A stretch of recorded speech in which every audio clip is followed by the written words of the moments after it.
तो हम लोग आए आज जिस विषय को देखना है वह विषय, बीच में अन्य विषय भी हैं, जैसे भारत में पत्रकारिता है अभी बची हुई, तो उसको बीच में हम लोग कर लेंगे। एक लंबा टॉपिक जो हम लोग आज से शुरू करने वाले हैं वो है राष्ट्रीय आंदोलन का। और इतिहास को पढ़ने का या किसी भी विषय का पढ़ने का जो तरीका है, आप इतने दिनों से पढ़ रहे हैं, सभी लोग पीजी तो हैं ही, तो आपको तरीका बताने की तो आवश्यकता नहीं है। आप पीजी हैं, अच्छे मार्क्स आपके हैं, तो बिना पढ़े तो आए नहीं होंगे।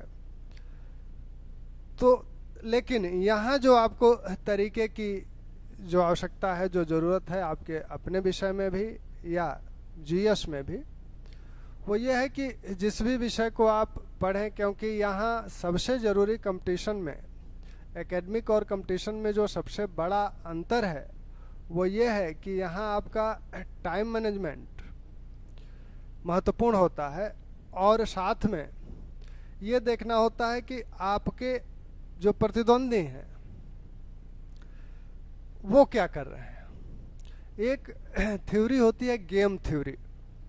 गेम थ्योरी में ये देखा जाता है, जैसे इंडियन टीम है या ऑस्ट्रेलियन टीम है, तो दोनों टीमें जब मैच खेलने आती हैं तो ऑस्ट्रेलियन टीम इंडियन टीम के रिकॉर्डिंग्स को, फुटेज को देखती है, जिस खिलाड़ी को उसे टारगेट करना होता है। अगर बॉलर है तो बैट्समैन को देखता है कि कौन सा बैट्समैन किस प्रकार से बैटिंग कर रहा है, कहाँ वह चूक कर रहा है, तो वह अपना ध्यान उस बैट्समैन के लिए उस चूक वाले बिंदु पे कंसंट्रेट करेगा कि यहाँ पर इसकी चूक है, इसकी कमजोरी ये है, तो हम इस तरह के बॉल डालें कि यह ये गलती करे।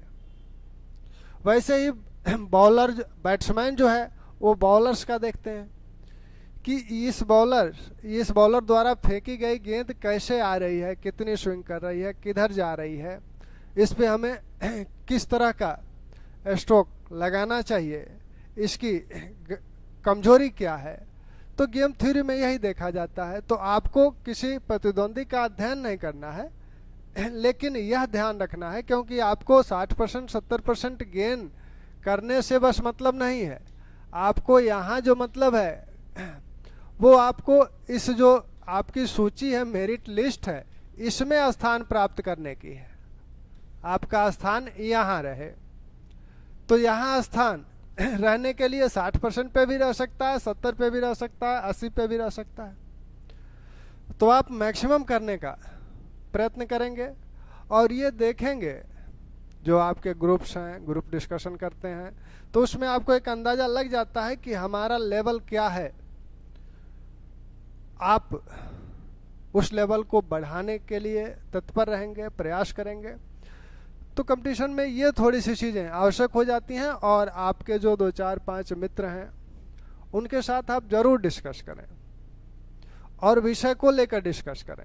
ऐसा नहीं है कि वो आपकी जो मीटिंग्स हों वो दूसरे मुद्दों पे हों। अपने विषय पे, अपने कोर्स पे आप अगर वो डिबेट करते हैं तो ऐसा होता है कि आपका ध्यान किसी चीज़ पे नहीं गया है, किसी दूसरे आपके मित्र का गया है, उसका ध्यान नहीं गया है, आपका गया है। तो इसमें वो सारी चीज़ें खुल के सामने आ जाती हैं, पूरा टॉपिक आपके सामने बहुत अच्छे से आ जाता है, और उसे आप तैयार भी कर लेते हैं।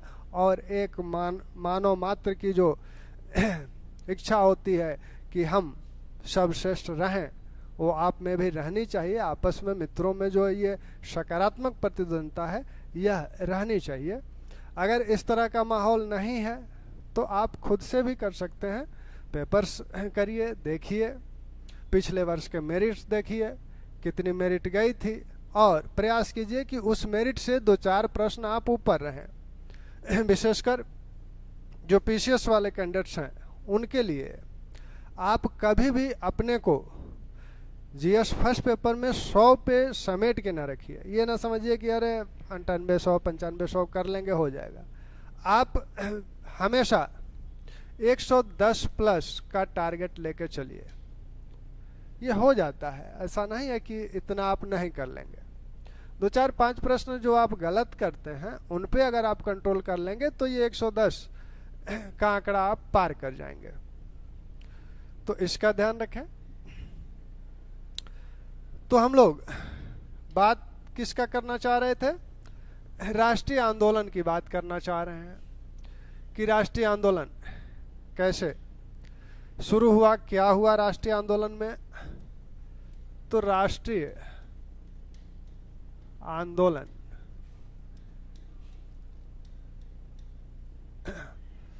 अब देखिए, ये राष्ट्रीय जो आंदोलन है, राष्ट्रीय आंदोलन को चलाने वाले जो एक संस्था है भारत में थी, वह भारतीय राष्ट्रीय कांग्रेस थी। यही मुख्य वाहक है इस राष्ट्रीय आंदोलन की धारा को चलाने की। राष्ट्रीय आंदोलन की धारा को चलाने वाली यही भारतीय राष्ट्रीय कांग्रेस है, भारतीय राष्ट्रीय कांग्रेस। लेकिन यह तो 1885 में आई। इसके पहले ही एक पृष्ठभूमि बन रही थी राष्ट्रीय आंदोलन की।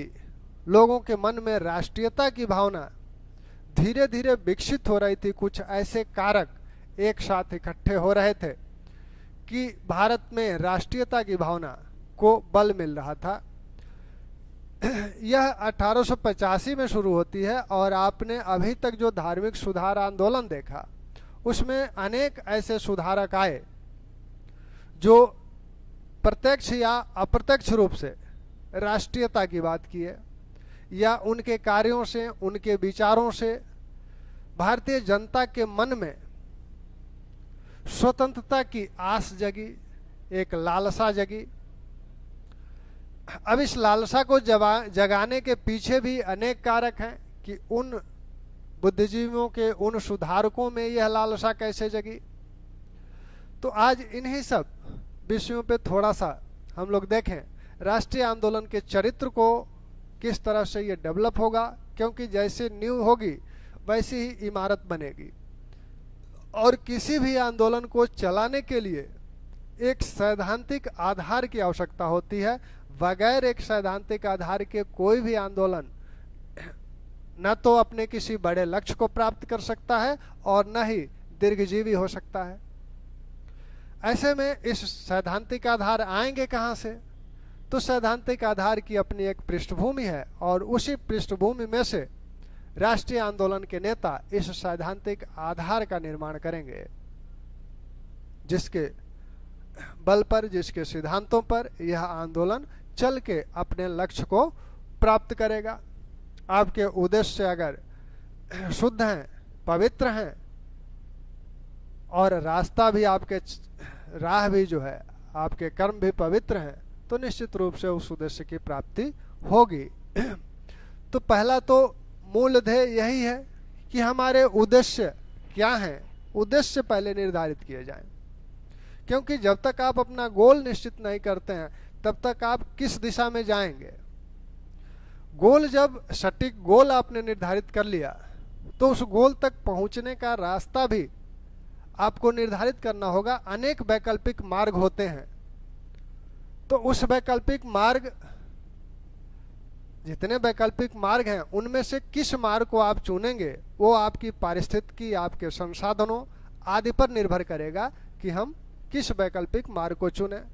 वो आपके स्टडी पीरियड, जो पढ़ाई पीरियड है, इसमें भी आपका एक लक्ष्य है। आपके सामने भी अनेक वैकल्पिक मार्ग हैं, उसमें से किसको चुनेंगे आप कि आप अपने गोल पर पहुंच जाएं। राष्ट्रीय आंदोलन में यह जो राष्ट्रीय शब्द है या राष्ट्रीयता जो है, इसकी बात थोड़ी सी पहले भी हुई थी। राष्ट्रीयता जो शब्द है यह कहाँ से, इसका मतलब क्या होता है? यह जो राष्ट्रीयता है या राष्ट्र है, तो सबसे पहले इसके मतलब को समझना आवश्यक है। राष्ट्रीयता या राष्ट्र, और आपके सामने एक और शब्द आता है देश। तो ये राष्ट्र और देश के भेद को समझने का प्रयास कीजिए। यह एक राजनीतिक अवधारणा है। इसी देश को राजनीति शास्त्र में राज्य कहा जा रहा है। यह एक राजनीतिक अवधारणा है और यह एक मनोवैज्ञानिक अवधारणा है। यह किस प्रकार की मनोवैज्ञानिक अवधारणा है? यह एक इस प्रकार की मनोवैज्ञानिक अवधारणा है जिसमें सामूहिकता या कुछ कॉमन चीजें एक साथ होती हैं और उस समूह में एक लगाव उत्पन्न हो जाता है कि हम सब में एक ऐसा प्रमुख कॉमन चीज है जो हमें मनोवैज्ञानिक रूप से एक दूसरे के साथ जोड़े हुए है। तो एक दूसरे के साथ जोड़े हुए है, यह जो कारक है यही राष्ट्रीयता को उत्पन्न करता है, इसे दृढ़ बनाता है। यह मनोवैज्ञानिक कारक क्या है? अनेक कारक हो सकते हैं। जैसे भारत में धर्म हो सकता है, जाति हो सकती है, एक क्षेत्र हो सकता है, एक ही धर्म के लोग हैं तो एक स्वाभाविक सा जुड़ाव उनमें महसूस होता है। एक ही क्षेत्र के लोग हैं तो एक स्वाभाविक सा जुड़ाव उनमें महसूस होता है। अभी आप इलाहाबाद में हैं और जौनपुर का कोई मित्र मिल गया, आप भी संजोग से जौनपुर के हैं, तो फिर एक अपनापन सा भाव आने लगता है। अब वहीं जौनपुर में आप जाएंगे तो वो भाव नहीं आएगा। इलाहाबाद में जब तक हैं तब तक वो भाव आएगा, क्योंकि जौनपुर में जब आप जाएंगे और दोनों लोग जौनपुर के हैं तो वहां फिर आपके अपने प्रखंड में जब कॉमन होगा, समानता होगी तब आएगा, या फिर आपके गांव का हो तब आएगा। तो यह भाव आपको जोड़े रखता है। अब आवश्यक नहीं कि वो सकारात्मक चीज ही आपको जोड़े, कुछ ऐसी चीज भी होगी जो आपको उस समूह को एक साथ जोड़े रह सकती है। जैसे भारत में ब्रिटिश शासन जब से शुरू हुआ तो ब्रिटिश लोगों ने भारतीयों पर क्या किया? एक अत्याचार हुआ। यह सभी भारतीयों पर समान रूप से हो रहा है। सभी भारतीय उस दुख से पीड़ित हैं जो ब्रिटिश शासन द्वारा दिया जा रहा है। तो इनके बीच एक कॉमन चीज यह आ गई, यह सबके साथ हो रहा है, तो सब में यह लगा कि यार हम लोग तो एक ही हैं। तो इस तरह का भाव जब आए तब राष्ट्रीयता उत्पन्न होती है। और 1857 आंदोलन तक आपने देखा कि अभी राष्ट्रीयता की भावना भारतीयों में नहीं थी। पंजाब का व्यक्ति अपने को पंजाबी मानता था, बंगाल का बंगाली मानता था, मद्रास का मद्रासी मानता था। लेकिन इस विद्रोह के पश्चात राष्ट्रीयता की जो भावना है वो धीरे धीरे प्रबल होती गई। कुछ ऐसी घटनाएं भी घटित होती गई कि वह और दृढ़ होती गई। भारत के लोग किस तरह से ब्रिटिश सरकार से शोषित थे, यह आप देखें तो आर्थिक दृष्टिकोण से, अगर आर्थिक शोषण के रूप में देखें तो यह कहानी शुरू हो जाती है आपको 1757 से ही, पलासी युद्ध से ही। ब्रिटिश कंपनी पहले व्यापारी के रूप में आई है और व्यापारी के रूप में वो ब्रिटेन की या यूरोपीय देशों की किस अवधारणा के तहत आई? वाणिज्यवादी अवधारणा के तहत। वहाँ क्या था? वाणिज्यवाद का उस अवधारणा में ये माना जाता था, इसे वूलियन अर्थव्यवस्था भी कहा जाता है, कि प्रत्येक देश चाहता था कि हमारा निर्यात अधिक हो, आयात कम हो, जिससे हमारे खजाने में अधिक से अधिक बुलियन यानी सोना चांदी इकट्ठा हो, हमारा राजकोष भरा रहे। लेकिन भारत में ये लोग जब व्यापार करने आए तो उसके कारण कुछ और थे। इस व्यापार में क्या हुआ कि भुगतान संतुलन भारत के पक्ष में रहने लगा, यानी भारत से वस्तुएं जाती थी और सोना चांदी वहां से आता था। तो वाणिज्यवाद की जो अवधारणा थी उसके विपरीत ये सब हो रहा था। लेकिन उस समय ब्रिटेन में, यूरोप में ऐसा कुछ था नहीं जो भारत को वो निर्यात कर सके। तो ये कुछ दिनों तक चलता रहा। लेकिन जब राजनीतिक प्रभुत्व धीरे धीरे स्थापित होने लगा भारत के कुछ क्षेत्रों में कंपनी का, तब ये प्रयास किया गया कि यह अब वहाँ से सोना चांदी न मंगाया जाए, वहाँ से धन मंगाकर यहाँ की चीज़ें न खरीदा जाए, बल्कि यही जो कर आदि प्राप्त हो रहे हैं इसी से यहाँ की वस्तुएं खरीद कर ब्रिटेन भेज दी जाएं, जिससे कि वहाँ का खजाना यहाँ न आ पाए। तो एक रास्ता तो ये निकल गया। फिर 1750 के आसपास ब्रिटेन में औद्योगिक क्रांति शुरू हुई।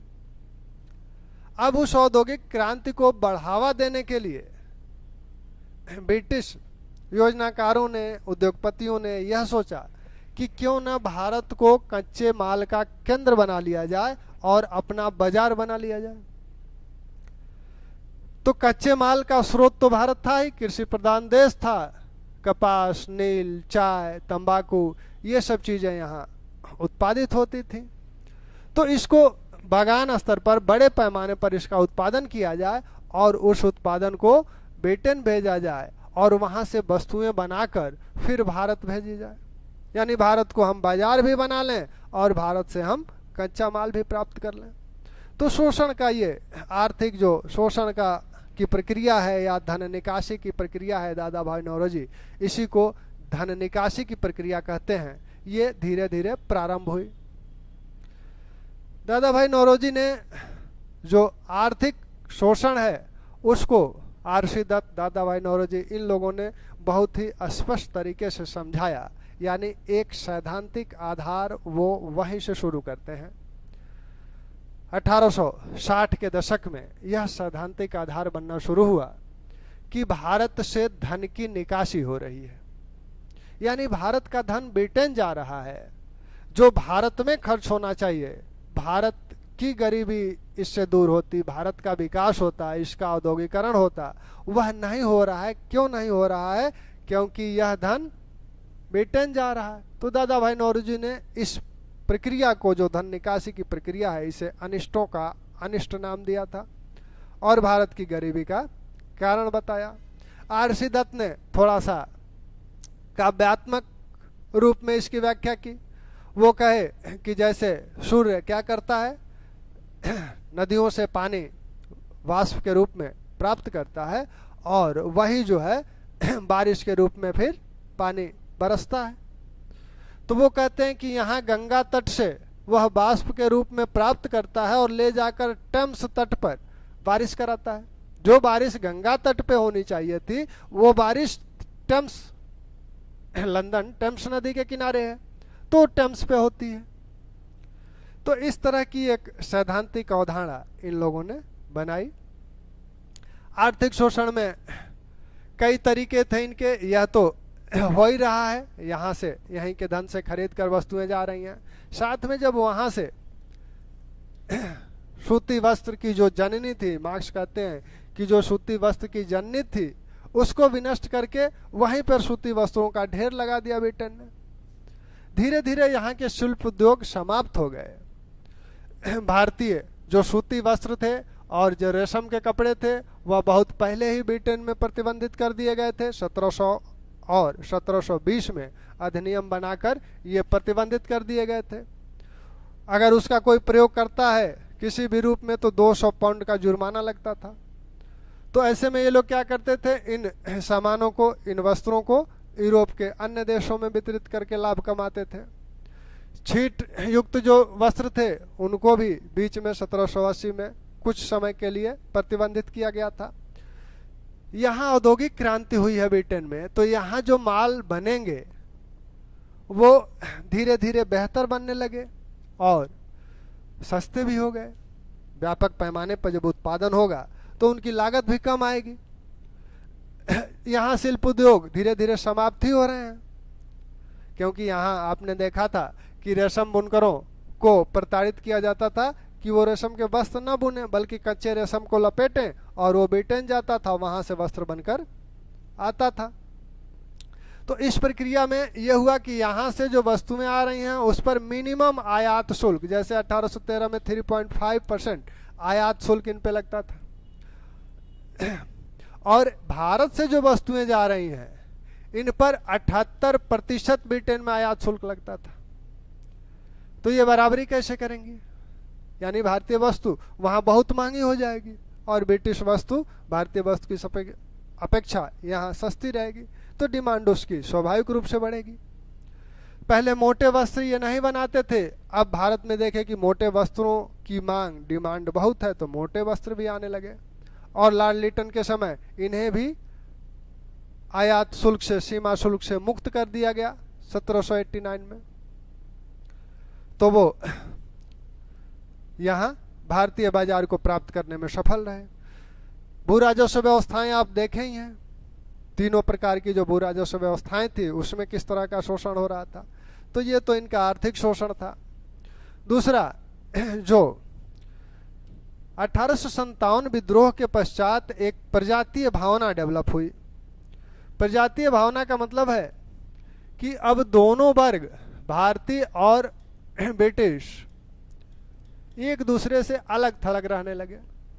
उनमें एक अपनी सुरक्षा का भाव, इसी समय से आप देखते हैं कि सिविल लाइन्सों का प्रत्येक शहरों में विकास हुआ। जहां ब्रिटिश अधिकारी रहा करते थे वो आम बसावट से दूर रहा करता था। तो एक यहाँ इस तरह की भावना भी डेवलप हुई। साथ में जो सामाजिक धार्मिक सुधार आंदोलन के जो सुधारक हैं, बुद्धिजीवी हैं, वो अंग्रेजी पढ़े लिखे हैं। तो ब्रिटिश अंग्रेजी शिक्षा जो है यह नुकसानदायक भी हुई और लाभदायक भी हुई, दोनों पक्ष इसके हैं। इस माध्यम से ब्रिटिश लोग क्या करना चाहते थे, ब्रिटिश सरकार भारत में क्लर्कों को तैयार करना चाहती थी, लेकिन तैयार हो गए राजा राम मोहन राय, विवेकानंद, ईश्वर चंद्र सेन, विद्यासागर, इस तरह के लोग तैयार हो गए। वो चाहते नहीं थे इस तरह के लोग तैयार हो, फिर भी तैयार हो गए। उन लोगों ने ब्रिटिश या यूरोप के जो महान कवि विचारक थे उनको पढ़ा उन्होंने, और उनसे स्वतंत्रता, समानता, इस तरह की जो बातें थी उनको ग्रहण किया।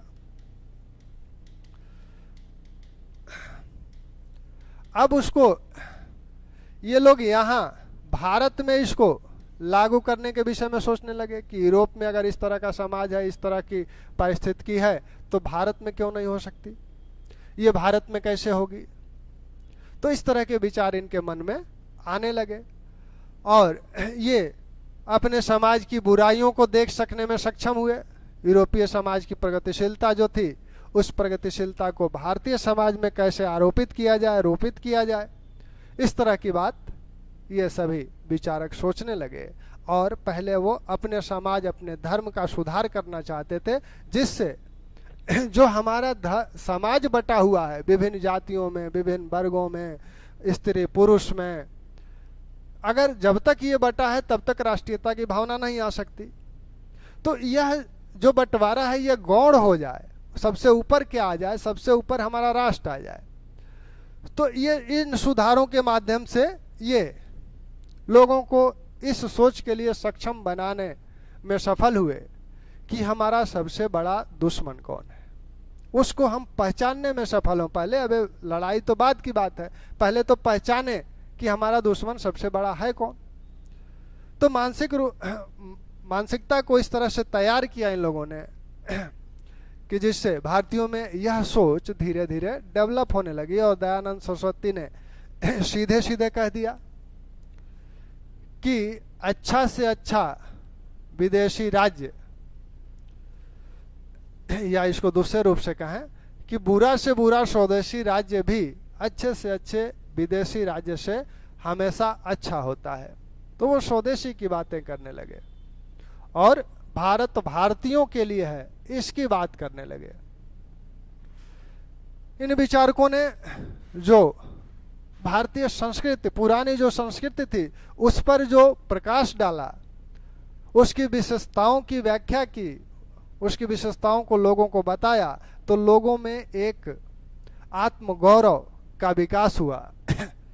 वो जो ब्रिटिश संस्कृति के एक तरह से गुलाम होते जा रहे थे, उनके मन में ये आया, नहीं, ये ब्रिटिश संस्कृति से तो बेहतर हमारी संस्कृति बहुत पहले रही थी।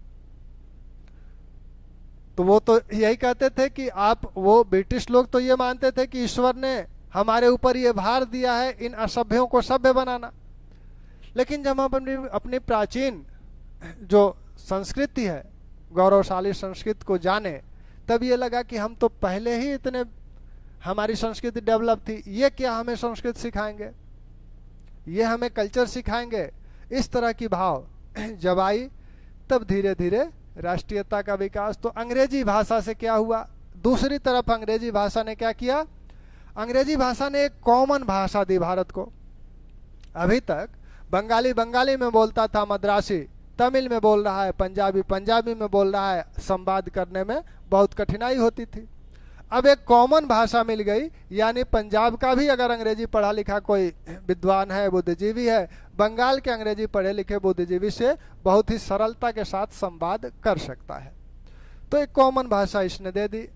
इन विचारों को जानने में मिल्टन, शेले, इन कवियों को पढ़ने का अवसर मिला। ब्रिटेन में क्या हो रहा है, वहाँ किस तरह के, फ्रांसीसी क्रांति में क्या हुआ, इन सब क्रांतियों के विषय में जानने समझने का मौका मिला, और साथ में एक कॉमन भाषा मिल गई।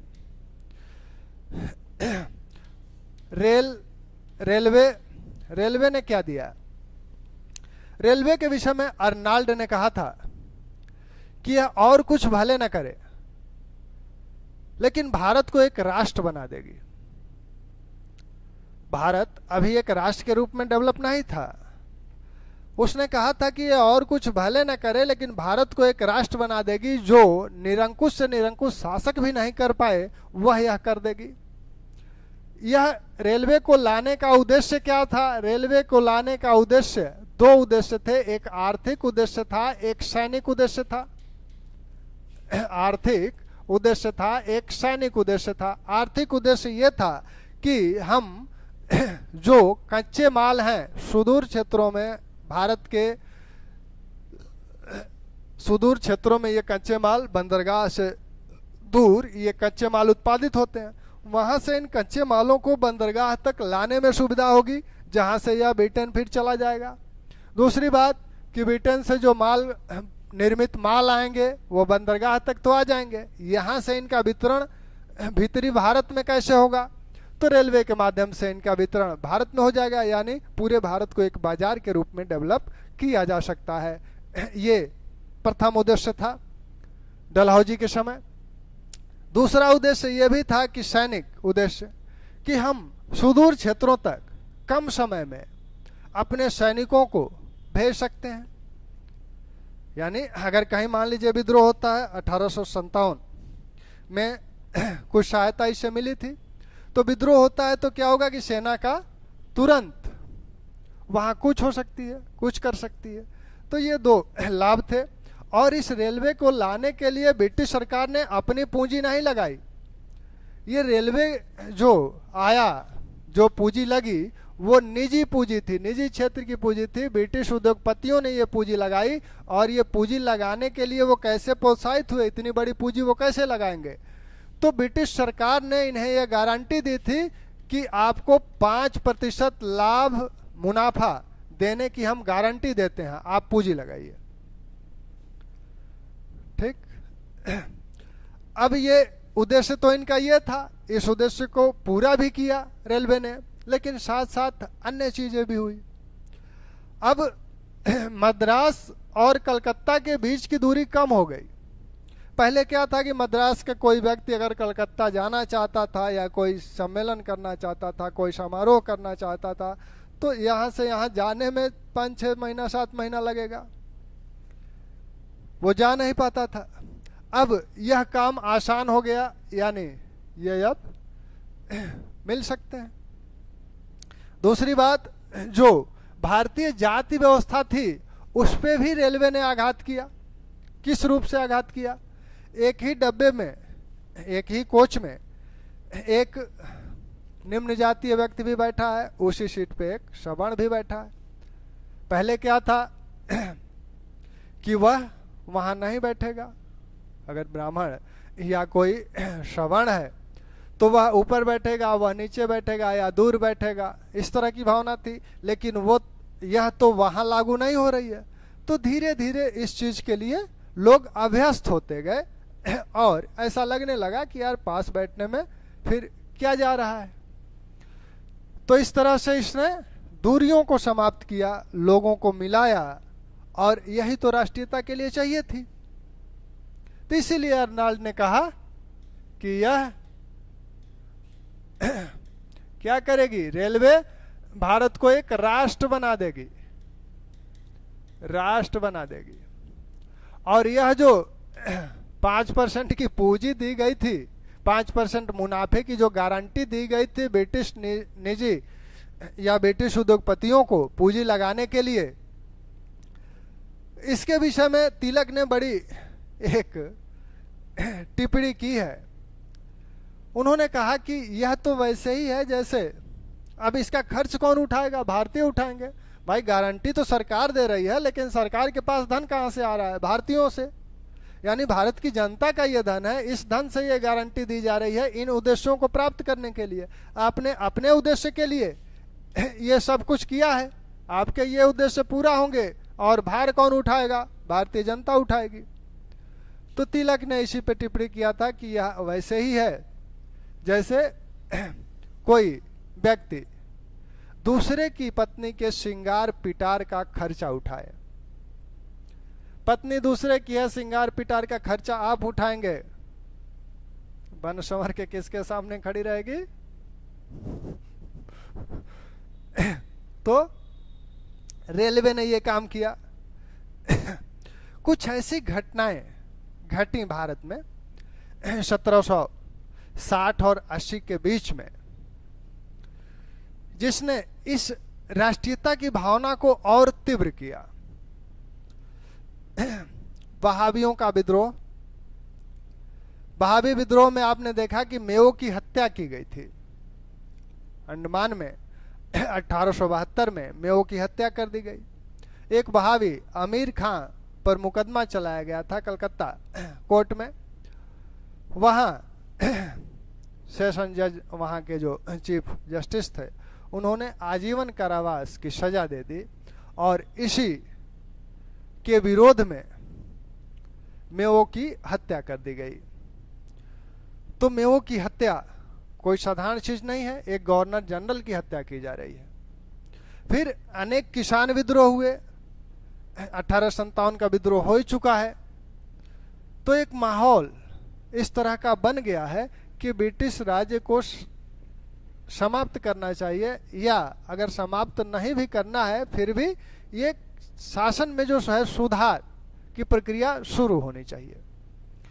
जब लीटन का कार्यकाल आया तो लीटन के कार्यकाल में, लॉर्ड लीटन का जो कार्यकाल है, इस काल में 1876 से 80 का जो ये काल है, इसमें कई ऐसी घटनाएं हुई जो भारतीयों को उद्वेलित कर दें, बेचैन कर दें। जैसे भारतीय भाषाई पत्र अधिनियम 1878, भारतीय भाषाई पत्र अधिनियम। इस भारतीय भाषाई पत्र अधिनियम में भारतीय भाषाओं में जो पत्रिकाएं छपती थीं, उन पे रोक लगाई गई। उन पर रोक लगाने के काम इसके तहत किया गया। तो इसके विरोध में दूसरा, शस्त्र अधिनियम, भारतीयों को शस्त्र रखने से वंचित किया गया 1878। इससे भी रोष उत्पन्न हुआ, क्योंकि ब्रिटिश और भारतीय लोगों में भेद किया गया था, इसमें भी और इसमें भी भेद किया गया है। फिर 1877-78 में 76-77 में भारत में अकाल पड़ा था, और यह अकाल दक्षिण के कुछ क्षेत्रों और मध्य प्रांत में ज्यादा था। और इसी समय 1876 में राज उपाधि महारानी विक्टोरिया, महारानी ने, ब्रिटिश महारानी ने भारत की सामग्री की उपाधि धारण की थी। इस उपलक्ष्य में लीटन ने 1877 में 1 जनवरी 1877 को दिल्ली में एक भव्य समारोह आयोजित किया। लोगों के मन में यह आया कि यहां तो अकाल पड़ा हुआ है और वहां भव्य समारोह आयोजित किया जा रहा है। तो राजगोपालन ने कहा है कि यह इस समारोह ने, यह जो 1877 का जो दिल्ली दरबार है, इस दरबार ने भारतीयों के मन में बहुत गहरा प्रभाव डाला। और एक पत्रिका ने तो यहां तक लिख डाला कि रोम जल रहा था और नीरो बंसी बजा रहा था। लिटन ने क्या किया था, जो आईसीएस की परीक्षा 1861 से शुरू हुई थी, उस समय इसकी आयु 22 वर्ष, अधिकतम आयु सीमा इसमें सम्मिलित होने की 22 वर्ष निर्धारित की गई थी। 1866 में इस आयु सीमा को घटाकर 21 वर्ष कर दिया गया। जब भारतीय सत्येंद्रनाथ टैगोर इसमें पहली बार सफल हुए, तब ब्रिटिशों को इसकी चिंता हुई कि इसकी सीमा को, आयु सीमा को कम करो। आयु सीमा को कम करने का मतलब क्या था? आयु सीमा को कम करने का मतलब यह है कि अगर कम आयु सीमा रहेगी तो उतनी आयु सीमा में ये भारतीय, क्योंकि ब्रिटेन में परीक्षा होती थी, ब्रिटेन आकर ये परीक्षा दे नहीं पाएंगे, अभी उस तरह की उनकी तैयारी हो नहीं पाएगी, क्योंकि उनका शिक्षा का जो लेवल है वो भी हमारे यहाँ से कम है। लेकिन 1872 में 69 में 3 भारतीय एक साथ सफल हुए, और इन्हीं भारतीयों में एक थे बिहारी लाल गुप्ता। इसी समय सुरेंद्रनाथ बनर्जी भी सफल हुए थे। तो यहाँ आईसीएस परीक्षा को अब आगे चलकर इस परीक्षा को की आयु सीमा को घटाकर 19 वर्ष कर दिया गया। 78-79 में इसकी आयु सीमा को घटाकर 19 वर्ष कर दिया गया। यह भी लिटन के कार्यकाल का फैसला है। इसके विरोध में सुरेंद्रनाथ बनर्जी ने एक आंदोलन चलाया। सुरेंद्रनाथ बनर्जी खुद ही आईसीएस क्वालिफाई थे, लेकिन एक छोटी सी गलती के कारण उन्हें सेवा से निकाल दिया गया। उन्होंने अंत में इंडियन एसोसिएशन का गठन करके और सबसे पहले जो मुद्दा बनाया, इसी को बनाया कि भारत में परीक्षा कराइए और आयु सीमा बढ़ाइए। तो भारतीयों को रोकने का प्रयास यहां से भी किया गया। इनके बाद, लिटन के बाद रिपन का कार्यकाल आया 1880 से 84। इस कार्यकाल की रिपन भारत के प्रति बहुत ही उदारवादी हैं, और मदन मोहन मालवीय ने कहा था कि यह जितने भी वायसराय या गवर्नर जनरल भारत में आए हैं, उनमें सबसे अधिक उदारवादी भारत के पक्षधर यही रिपन है। इन्होंने, इनके समय में एक इलवर्ट बिल आया। इलवर्ट बिल वही बिहारी लाल गुप्ता, बिहारी लाल गुप्ता 1883 में यह बिल आया था, जो आईसीएस बने थे। इनकी नियुक्ति बंगाल में मजिस्ट्रेट के रूप में हुई, मुंसफ के रूप में इनकी नियुक्ति हुई। पहले नियम यह था कि अगर महानगरों में एक भारतीय न्यायाधीश भी यूरोपियन मामले सुन सकता था, यह व्यवस्था सिर्फ महानगरों की थी। वहीं गांव देहात में के जो न्यायालय थे, उसमें यूरोपियन का मामला सिर्फ यूरोपियन न्यायाधीश ही सुनेगा। बिहारी लाल गुप्ता का ट्रांसफर हुआ कलकत्ता। इन्हें कलकत्ता से दूर जाना पड़ा, देहात क्षेत्र। वहां जाकर इनका तो प्रमोशन हुआ। यहां गए तो इन्हें प्रमोशन के बाद अभी तक इन्हें ये यूरोपियनों का मामला भी सुन सकते थे, यहां यूरोपियनों का मामला अब नहीं सुन सकते थे। तो इन्होंने कहा कि ये प्रमोशन क्या, हमारे जब अधिकार कम हो जाए तो ये किस तरह का प्रमोशन है। तो इस विसंगति की ओर बिहारी लाल गुप्ता ने, जो उस समय लिटन की परिषद में विधि सदस्य थे, इलवर्ट, उनको पत्र लिखकर इस विसंगति के विषय में प्रकाश डाला कि ये कैसा प्रमोशन है। इलवर्ट ने इस विसंगति को दूर करने के लिए एक बिल तैयार किया जिसमें इस विसंगति को, इस भेद को दूर कर दिया जाए। जब इसकी खबर यूरोपियनों को लगी तो वो इसका विरोध करने लगे। रिपन का विरोध किया गया, यहाँ तक योजना बनाई गई कि असमिय आए तो इनका अपहरण करके इन्हें ब्रिटेन भेज दिया जाए। तो यूरोपियन संगठित होकर इसका विरोध करने लगे। भारतीयों के मन में ये भाव आया कि अपने अधिकारों की जब कमी हो रही है तो इतने ये सक्रिय हो जाते हैं। तो यहां से भारतीयों की आंख खोलने में यह इल्बर्ट बिल भी कारगर हुआ।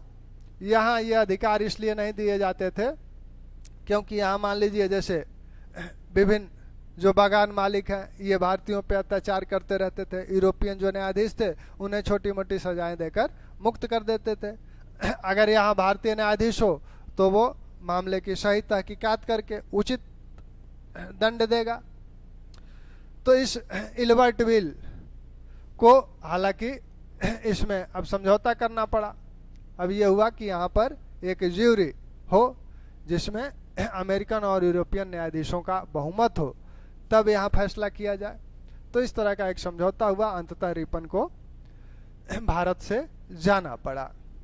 तो भारतीयों के मन में यह भाव लिटन और रिपन के समय बहुत तेजी से उभरा। ब्रिटिश जो साम्राज्य के संस्थापकों के जो प्रवक्ता हैं वो लोग भी कुछ समय समय पर ऐसी बातें कहते रहते थे। जैसे ज्वायसन हिक्स ने कहा था कि हम भारत को तलवार से जीतेंगे और तलवार से जीते हैं और तलवार के बल पे ही इस पे अधिकार बनाए रखेंगे, क्योंकि भारत को खोने का अधिकार बनाए रखेंगे। यह अधिकार बनाए रखना आवश्यक है। क्यों? क्योंकि भारत हमारे लिए एक बड़ा बाजार है। भारत हमारे लिए एक बड़ा बाजार है। ऐसे ही लॉर्ड रादर कहते हैं कि भारत ब्रिटिश साम्राज्य की कुंजी है। भारत ब्रिटिश साम्राज्य की कुंजी है।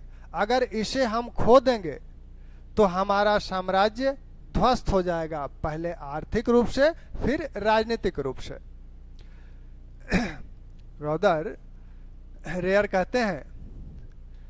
मेयर कहते हैं कि भारत क्या है?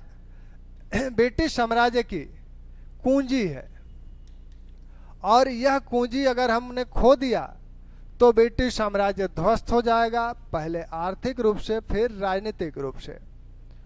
तो ब्रिटिश जो साम्राज्यवादी हैं वो हर हाल में ब्रिटिश साम्राज्य, भारतीय साम्राज्य को बनाए रखना चाहते हैं, भारत को ब्रिटिश साम्राज्य के अंतर्गत बनाए रखना चाहते हैं। लेकिन ये जो घटनाएं घट रही हैं ये इनके लिए खतरे की घंटी के समान है। इसी बीच अनेक संगठनों का भी विकास हुआ, अनेक संगठन बने। बंगाल ब्रिटिश इंडियन सोसाइटी बना, ऐसे ही ब्रिटिश इंडियन एसोसिएशन बना, फिर इंडियन एसोसिएशन बना। तो ये क्रम आपका इंडियन एसोसिएशन तक आया, फिर आपका भारतीय राष्ट्रीय कांग्रेस तक पहुंचा, जहां एक अखिल भारतीय स्तर पर एक मंच की आवश्यकता महसूस की जा रही थी कि एक ऐसा मंच जहां सभी राजनेता एक साथ आए और एक साथ इस लड़ाई को शुरू करें। इसमें पहले क्या था? पहले इस तरह का कोई राजनीतिक दल तो था नहीं। कुछ राजनीतिक दल थे भी, जैसे ब्रिटिश इंडियन एसोसिएशन था या बंगाल ब्रिटिश इंडिया सोसाइटी थी। तो ये जमींदारों के संगठन थे। तो अधिकांशतः इनके जो मुद्दे थे उसी के इर्द गिर्द थे। 1856 का इन लोगों ने, 1857 विद्रोह का इन लोगों ने विरोध भी किया था। फिर भी ये कुछ मुद्दे उठाते थे, कुछ सुधार संबंधी मुद्दे उठाते थे, कुछ आवेदन आदि देते थे। जैसे ICS परीक्षा का भी इन लोगों ने समर्थन किया था कि भारत में हो, आयु को बढ़ाया जाए। इस समय राजनेताओं के पास पत्र और पत्रिकाएं ये प्रमुख हथियार थे। जो साहित्य है साहित्य का किसी भी राष्ट्र में, बुद्धिजीवियों का किसी भी राष्ट्र की क्रांति में बुद्धिजीवियों और साहित्यकारों का महत्वपूर्ण रोल होता है, क्योंकि एक तो वो सैद्धांतिक आधार तय करते हैं और आपको एक अपने साहित्य के माध्यम से आपको एक योजना प्रस्तुत करते हैं, आपके शोषण के विभिन्न चरित्रों को दिखाते हैं कि कहां कहां से किस किस तरह से आपका शोषण हो रहा है और कितना आपका नुकसान हो रहा है, इसके लाभ क्या है, इसके नुकसान क्या है।